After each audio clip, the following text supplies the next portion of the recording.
All right, so today we're going to talk about the email integration that is actually a Salesforce feature. It's not a Benelux feature, but because we're built inside of Salesforce, we want to talk about it. We definitely get it set up right away when we do our initial onboarding with new agency partners. And also for the new employees that are new users that are adding into the system. It's a fabulous feature that we like to highlight because it really helps with connecting our email system to our Salesforce Benelink system.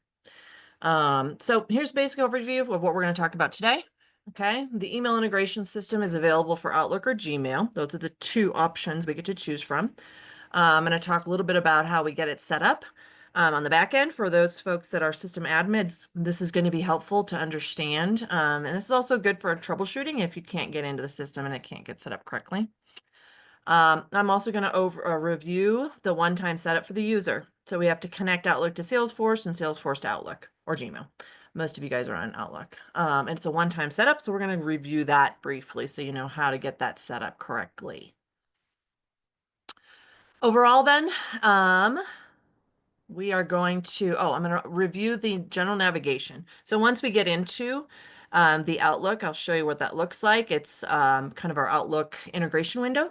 I'm going to show you some important navigation in that window that kind of lives in the side of your email system, including the key highlights of the window. What am I looking at? How we can pin it to keep it in place. The general navigation bar, some of the buttons that we like to review, make sure everybody knows what those are. And then the tabs of where I can kind of see information. So we'll go through that general navigation, then we'll dive in to the key features of the integration, right? So we're going to be able to create contacts with the click of a button, which is awesome. We're going to be able to log email records into the system. Something that's very unique about this particular integration that really differentiates Salesforce's integration from others. Is that we can log emails anywhere in the system, not just at the account and contact level, which is the default of what Salesforce sets us up. But I'm going to show you how you can log an email all the way down into the system to a policy or an action. So records that are related to those main account and contacts. I'm going to talk about how we can create actions. These are kind of our customer service requests, right? We all want to use stewardship reporting to provide to our clients. And this is how we can do it really easily in the Outlook integration. Also, we can set up tasks as reminders. I always talk about in my training sessions, tasks are really kind of what we consider kind of supplemental reminders to ourselves, right? And so 1, 2, 3, we can do a lot of things. We can create those contacts, we can push our emails, and we can set up those reminders. So we'll talk through that kind of process. And lastly, just as a reminder too, we can see records right inside our Outlook system. So we don't have to go toggle back into the Benelink Salesforce system. If I needed to pull up, a policy number when I'm typing an email, right? I can do that in this integration window, maybe a tax ID number. So I can see the records and not just create them. It gives us a lot of visibility. As I had mentioned, we're going to continue through this process. So we're going to make sure that we go through next Tuesday. As a reminder, we're going to talk about the renewing of policies. This is a really important time of year for us to be renewing policies. So join us next week, same time, same place. And we're going to talk about how do we renew policies and services and some of the automation that we can turn on. Some of this is new to some of our agency partners that have been in Benelux for a while. So please join us. Invite anybody you want that's a user in Benelux, right? Doesn't just have to be for system admins. And the presentation will go out after this call today. All right. Thank you for using Benelux. We'll talk about that in a minute. We'll wrap it up. All right. Let's pivot over to the Benelux system. As I'd mentioned, because we're building Salesforce, this is a feature that you guys have access to. Just going to minimize a few things here, my other screen. All right. So for the system admins, very quickly, very briefly, what we want to do is show you where this all lives. So if I go into my setup gear, I go in the back end, right? If anybody's had some Salesforce system admin training, you're very familiar with the setup gear. Going into the back end, I'm in my home tab. I'm going to go to Einstein. You'll hear more about Einstein. Einstein is kind of their AI in Salesforce. We're going to go to the activity capture section. So Einstein activity capture is where we're going to go into the settings. If I search for Outlook in here, there's an Outlook integration feature that has been since discontinued. So Einstein Activity Capture is really important. This is where we're going to go.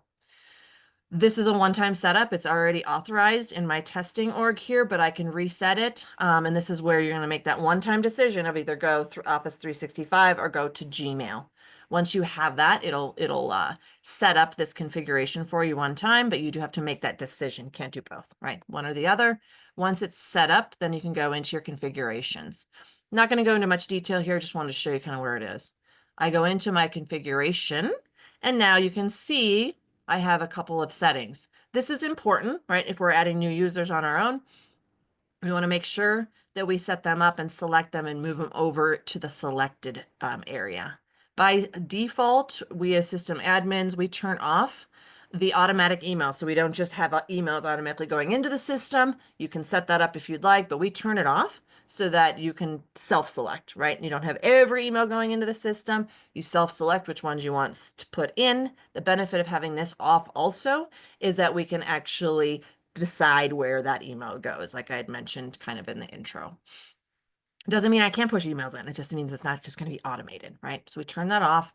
A lot of times we'll just leave the calendar events on so we can see those calendar events inside our system, and we also turn off contacts. And we learned by trial and error to turn this off. If you have had Outlook for years and years, we had one client that had Outlook for probably 20 years. This was turned on and it was syncing those contacts into the system, and it was probably hundreds, if not thousands. So again, we can decide what contacts we want to put in, but it's not going to automatically just, overwhelm the system with a bunch of contacts that kind of end up floating. This is the most important part, right? We want to make sure if we add new users that we move them over. We select them, we move them over when we set them up, okay? Other settings that we won't go through today, but that's important to know where this lives. In the back end, we're going to go to our Einstein, and we're going to make sure that we add those users to the system. I will also mention that there is a permission setting under the user. So if I go into Rachel Zeman or Benelux admin, go into Rachel Zeman, there is an additional permission set we do need to add. So by default, standard Einstein activity capture. Again, that's the permission set we need to make sure we have on those new users. All right, so that's for system admins, right? When we're setting up a new user, Ashlyn does this for you guys. It's good to know where it lives, what the steps are for getting those new users added correctly. Outside of that, for the majority of you, you're going to be just your basic user. And if you haven't already set up the Outlook or Gmail integration, we're going to walk through those steps pretty quickly. Okay, so I'm inside the system. For those that have gone through the training with us, we all know what these buttons at the top right, the one that is here is our personal profile. Most of the time we ask people to put their picture in there. But I'm going to go to my personal profile and go into the settings. As I mentioned, and I'm going to bring this up a couple times, in the last session, Salesforce tries to tell us where we're at by highlighting and underlining where we are. So now that I'm in the back end of my personal profile, I have this menu of options, and it's highlighted here. So this is showing me where I'm at. Okay. If I go into the connected accounts and go to email and calendar accounts, this is the one-time setup that you're going to go in. I'm already connected. So when you go in for the first time, there's going to be, instead of a disconnect, there's going to be a connect button. Okay. What it's going to do, it's going to prompt you to log into to Outlook directly. It's going to prompt you. You may have to log in, with your username and password directly into your Outlook or Gmail. This is also important for troubleshooting. We have sometimes folks that'll send us service cases that are asking why their Outlook integration is no longer working. Sometimes low internet connection, or if you travel quite a bit, for whatever reason you're trying to connect to various different internet connections, it could get disconnected. Okay, so troubleshooting, you can always go here anytime. Go to the connected accounts, email and calendar accounts. And if it's disconnected, it'll tell you, and you can go reconnect it. Doesn't happen very often, but from a troubleshooting perspective, this is where we go when we get those requests. All right, once you're connected there, then we're going to pivot over to, that's the one-time connection. We're going to pivot over to our Outlook. So I'm going to go here. I'm going to open up. Here's my test Outlook account. I'll leave it. Well, no, let's increase the size here. Okay. So one-time setup. This is where it gets a little tricky because everybody's Outlook can be configured differently. I will say they're migrating away from the desktop version of Outlook. So this is the cloud-based version. So you're going to want to make sure that you do migrate to that. They've done some pretty significant improvements to the different versions. They used to look very differently. They look a lot the same now. And then depending again on how your Outlook system is configured, where do you have your preview screen, right? Depending on, this little icon could live in various places. This is the newer version, and I've got my app store. Again, this is a one-time setup. We're going to go find where we can add an app inside our Outlook. In this particular configuration, this is where I go. I go to add apps, and I can search for Salesforce. Okay. There's a couple different apps potentially. Oops. And we're going to want to make sure that we find the right one.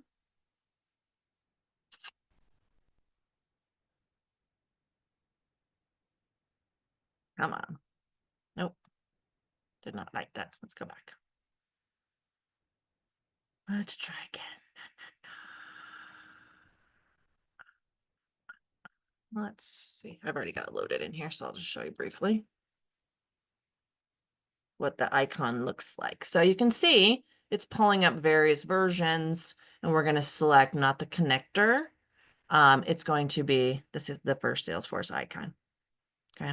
So one time you connect it, it says that you've added it, and you can close it or you can go through the tutorial.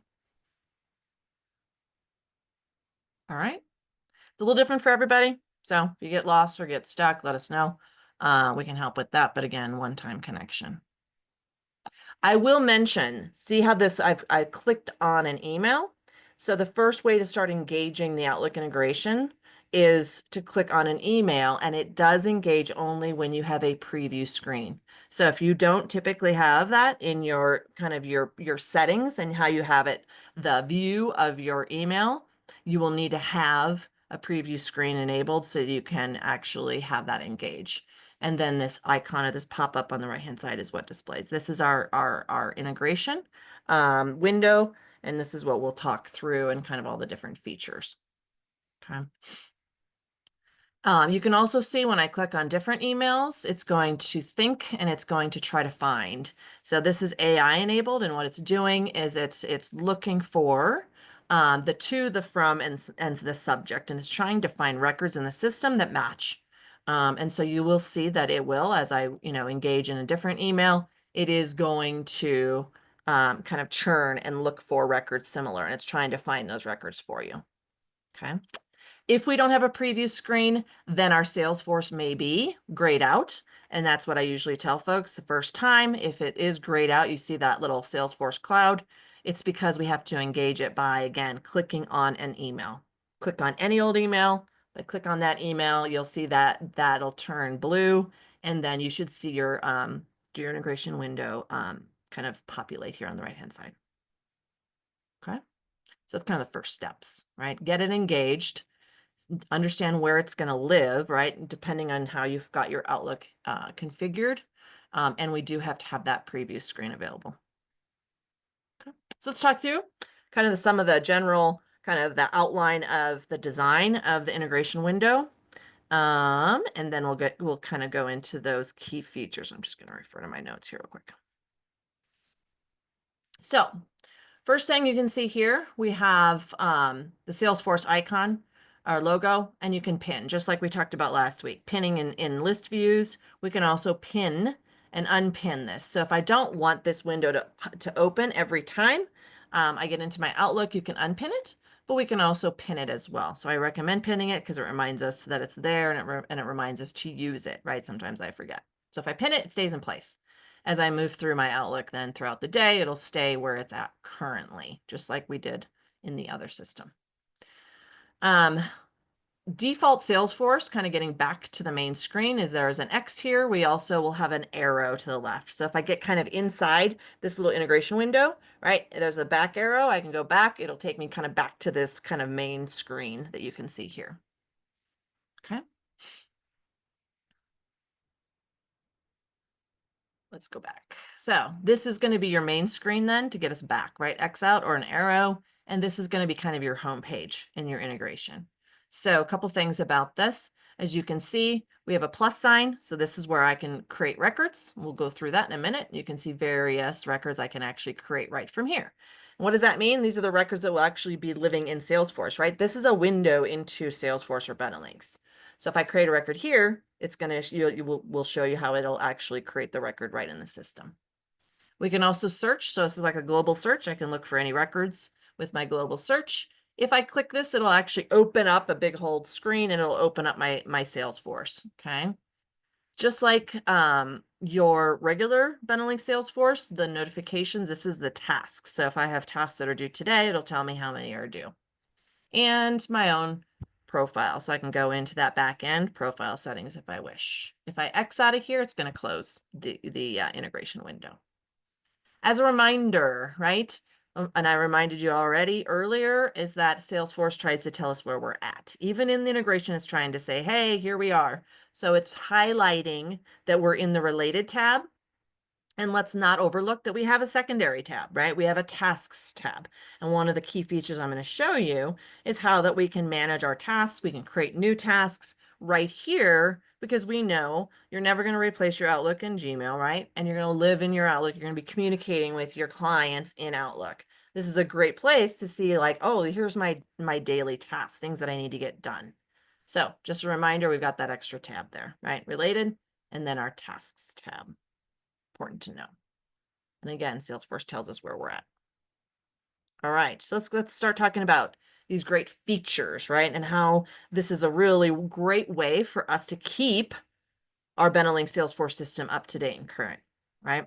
So the system is only as good as the data in it, right? And so we get a new client, right? Or we get a new carrier rep. This is one of my favorites, right? So when we do that, we need to keep that information up to date so that your coworker knows that the new United Healthcare rep is Monique. Let's take, for example, right? So if we don't put them in the system, then they don't know that we have a new rep. So here's an example of the system engaging in the email I'm in. So if I look at what happens when I go to a different email, we're going to go back to Monique here as an example.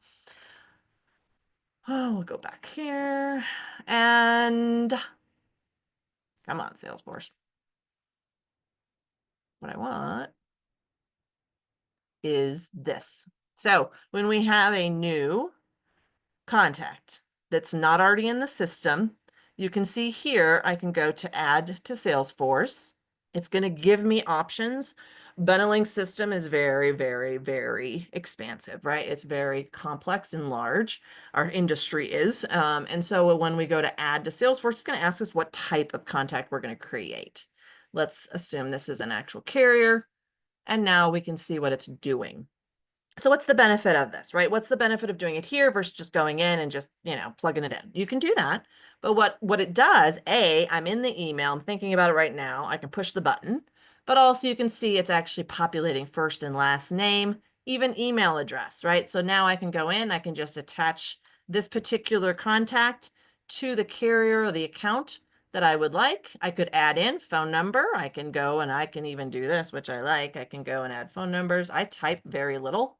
If that was a title, for example, I can just copy and paste it over and I hit save. So really easy way for me to create contacts, right? And keep them current. I always joke that, carrier reps come and go like the wind, right? So we get turnover. And so to keep specifically those carrier contacts up to date, we can simply do that while we're thinking about it. We get an email from them. This is great for prospects. I do this internally all the time.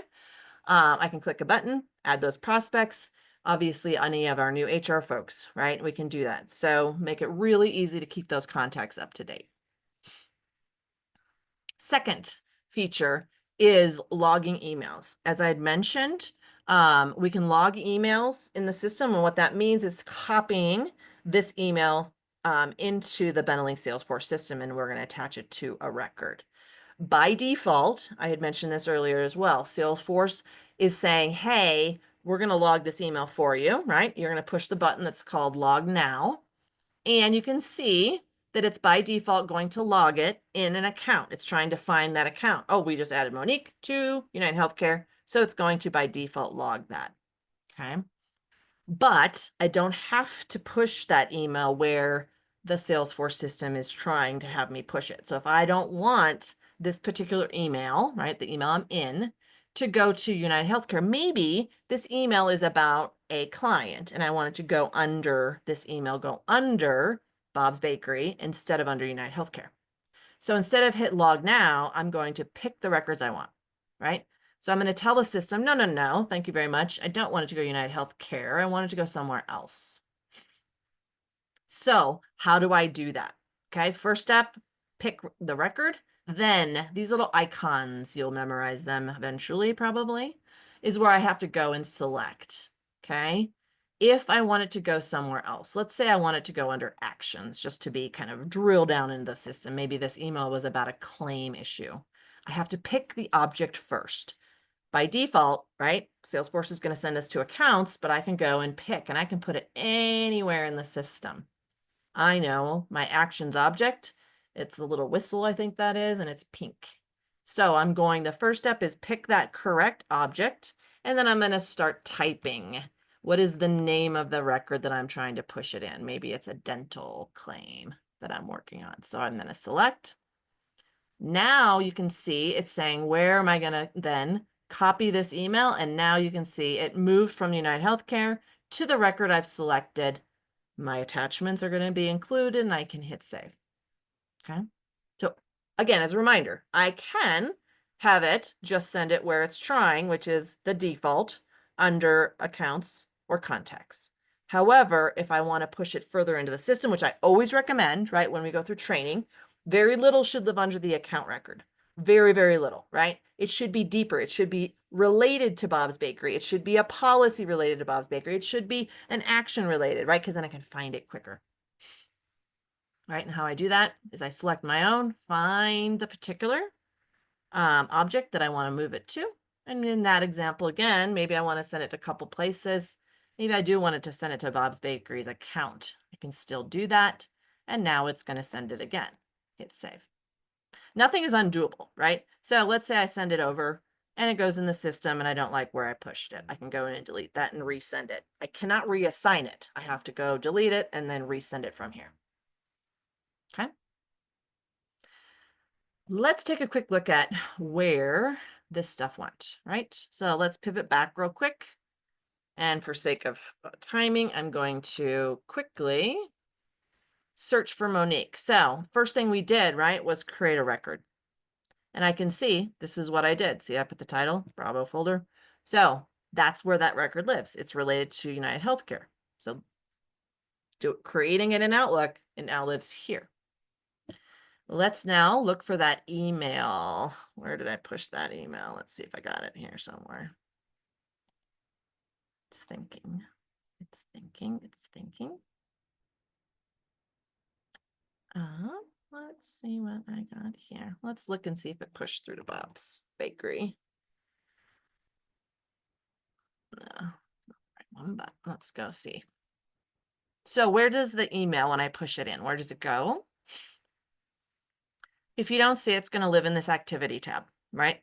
All things Salesforce related to activities live here, including emails, tasks, events, right? Log a call. Those are all the features that live under the activity area. If we go select all, then we can see, and here you go. Down here somewhere, we got, 3 years. Okay. So sample of, that's where the email is going to live. Okay. If I go into the actions, I don't know if it's this one. I'll go take a look. Can't remember where I pushed it. Nope. But it'll live here again, right? If I decide I don't want, let's go back to Bob's Bakery. If I decide I don't want that email under Bob's Bakery, again, we can view all. I can simply go in and I can remove it. I cannot reassign it, so I can delete it and push it again. Okay, so super easy to adjust. But again, the recommendation is to push them further down in the system. And how do we do that? Going into our Outlook, right? All right, so pushing emails, as far as where we can record those, it's going to make a copy. It's not going to remove them from your Outlook, and it's one direction. I push it from Outlook into my Salesforce billing system. Okay. other features here. If we go again, what do we want to do? Let's say we get an email about a particular request that came in. Those are the action objects, right, in our system. So those that are doing customer service requests, right? How do I, quick and easy, I get an email, I've got a billing issue. Maybe I need to audit Mutual of Omaha's life insurance rates are off, right? And I need to record that. This is a part of the system in Benelink Salesforce, right? That we want to record it so we can do those stewardship reports, right? If we don't track the day-to-day requests, we can't do the stewardship reports, right? At the end of the year or when the client requests them. So I get to have the email. Again, when it's in the forefront of my mind, I can quickly create the actual record, the billing record. I'm going to go in here and I'm going to go Mutual of Omaha, Ball Life rates wrong, whatever I want to label it, right? Subject, Ball Life audit. I'm going to attach it to my account. Of course, we're going to pick Bob's Bakery, right? And we're going to save. So I just created that record. Very quick, very easy. The record creation is half the battle. We talk about this all the time in training. If I don't have a record created, it doesn't exist. I can't report on it, right? That's how quick and easy I can make that record. And now I can go into the record and I can decide I want to log that email into this record. All right, I can decide, here we go. We want to change where this email is going to go. So the next step, did I say Ball Life? Here we go, find it. See how I typed in Vol Life, couldn't remember what I labeled it. Now I'm gonna save this email. So I just did 2 steps. I created the record, I pushed the email in, which gets us to our third feature, right? 3-step process is what I usually like to talk about. Create the record, push the email in, and what's the third step? I need to remind myself to make sure that I audit that bill and I have a due date. I create a task for myself. I'm gonna say by Friday, I want to make sure that, again, I'm going to relate it to that action, Ball Life, quickly pull it up, and I want to do audit Ball, Mutual of Omaha, Ball Life, bill, right? 3-step process. I did all 3 things in less than a minute, right? Create the record, push the email in, push it to the place you want it. Third step is create a follow-up task. That's a reminder for me. How fabulous is that? I did all that, and I never went into the Benelink Salesforce system, right? The goal is connecting 2 systems, 2 very important systems, right? Our agency management system, right? With our Outlook. Our Outlook is, we're going to use that. We're never going to get rid of it. How do I keep my agency management system up to date and current and do the tracking, right? We use this Outlook integration to do that. Okay. Then I can go in and I can go, this is just a list view, talked about that last week, right? I can go in, I can see my tasks. There it is. I want to see all of them. So I can be in working on communicating with my clients. What tasks do I have that are still open? And now I can see that task that I just created.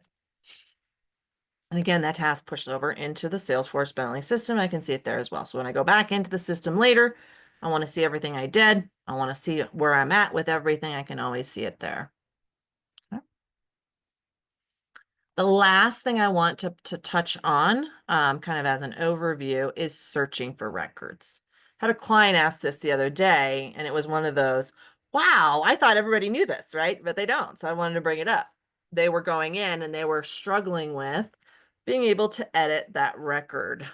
So let's go and find a policy, for example.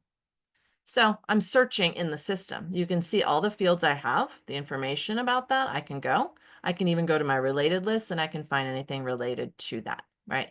If I need to find, let's say,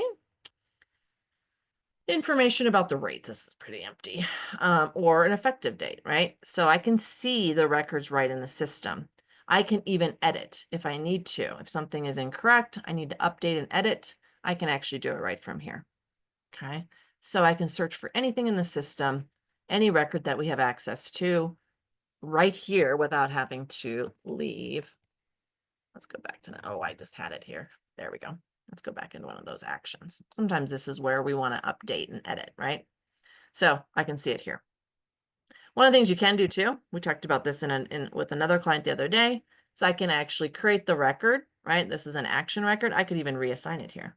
So if someone emailed me, I need to pass it over to another user in the system, I can actually reassign it, have them send an email notification, and there you go.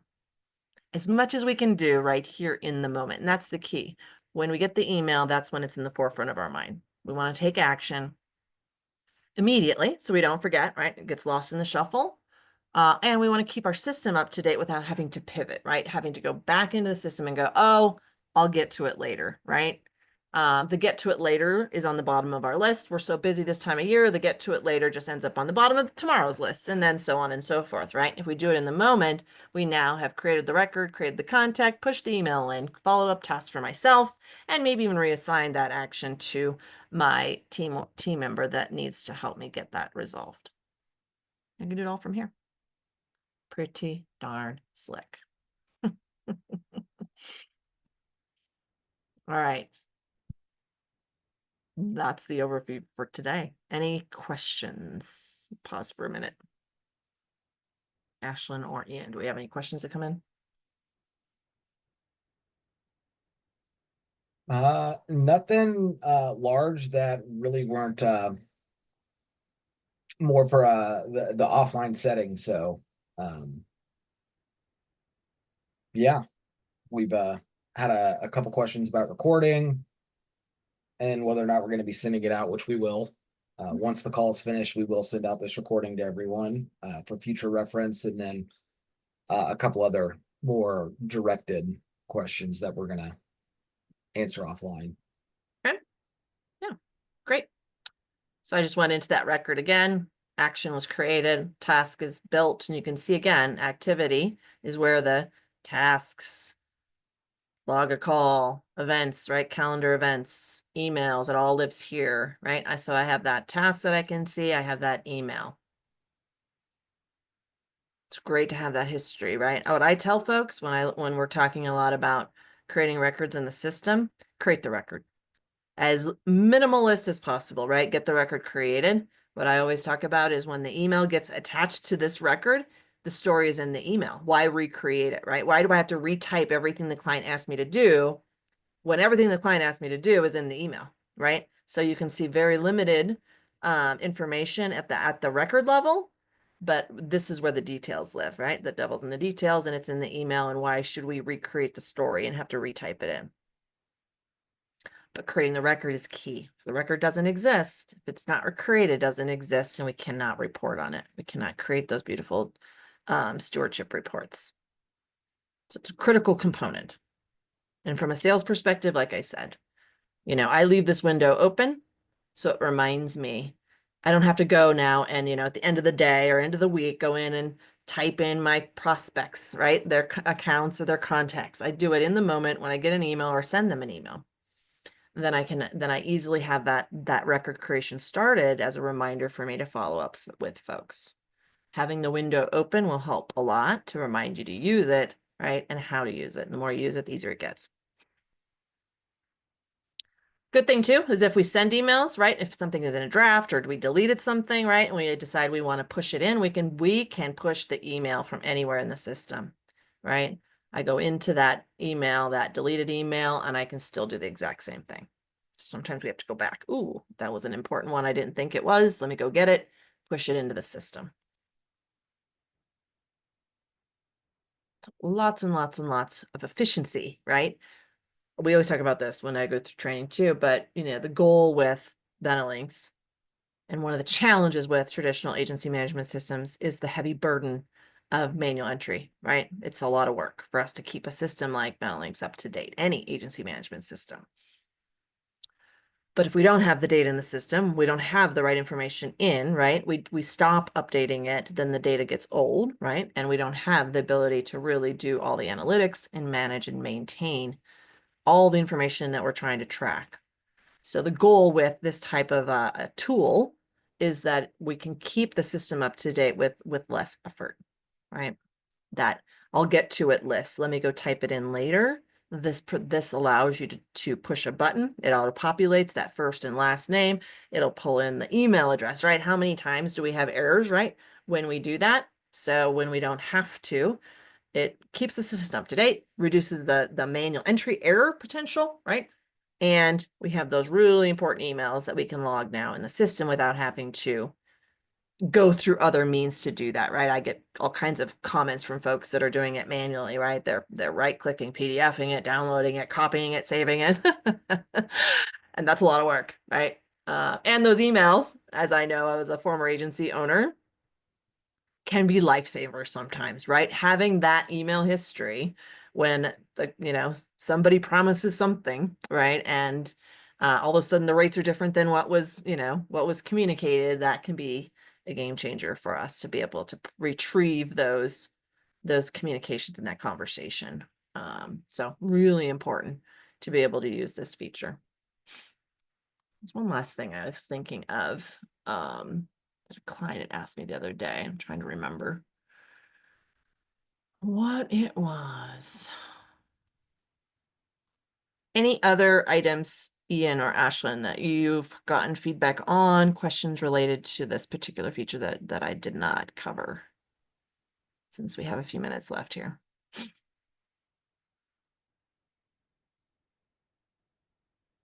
No, I mean, the question I often get is just related to the search feature, which I feel like you did a pretty good job of showing. And kind of it's been an aha moment for some of the clients I've dealt with when they realize, oh, you mean I can actually open up this record and view the pertinent information for it.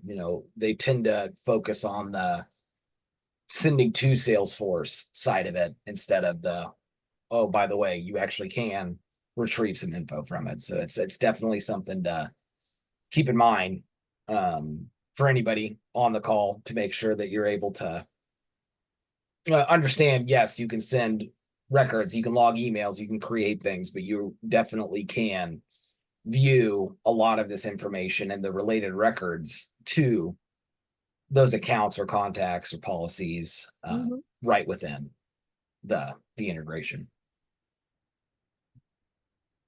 Right? Sending an email back, I can go in, I copy and paste that information in, I can see it.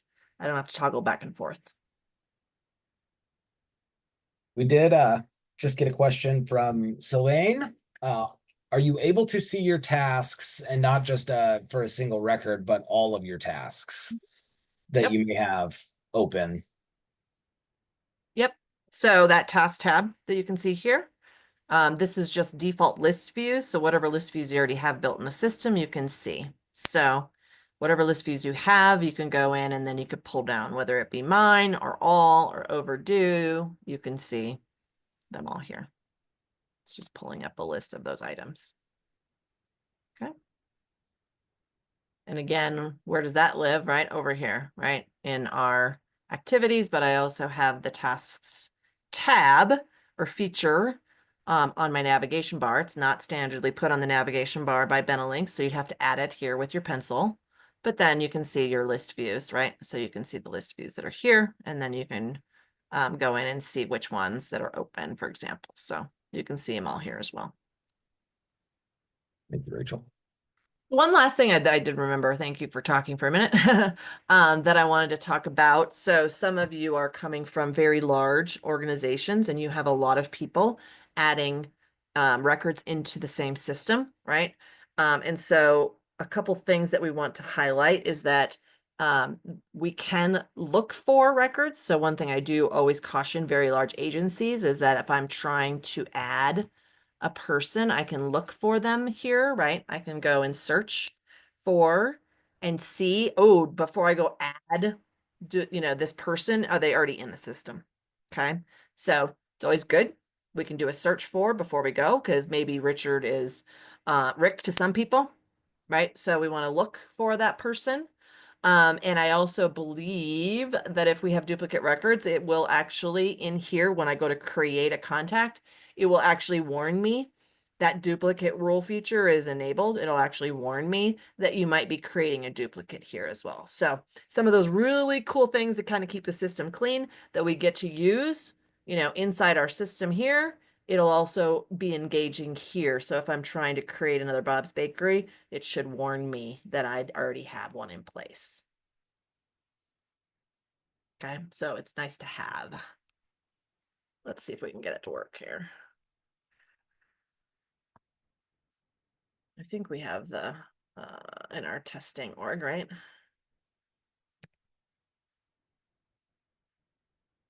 Yep. So it's warning us, right? It's saying, warning, you might already have a Monique in the system. Are you sure? Depending on your duplicate rule settings, most of the settings that we've set up are more warnings instead of completely like not letting you create the record. So it's a warning. You'll still be able to bypass and create the record, but it's nice to know, right? Bunch of people are in, you're trying to create the same person. Oh, well, guess what? You know, you may have a duplicate here before you proceed to create that duplicate record. So it's nice that feature is turned on here as well. Gotta love Salesforce. Okay. Any other questions come in while I was finishing my thought? Nope. So just a reminder, for those folks, and then we'll give you a few minutes back on your day. Next Tuesday, same place, same time, right? We're going to continue with our training.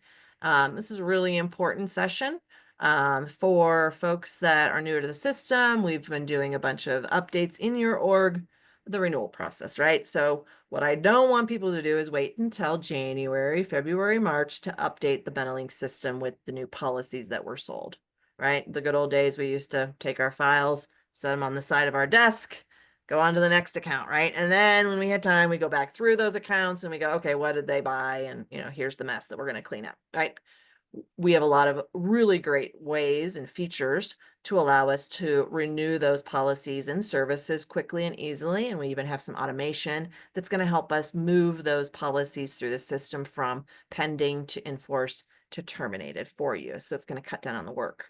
Again, our number one goal is maintain and keep our system up to date and reduce the burden on you guys with the manual entry as much as we possibly can. So join us for that.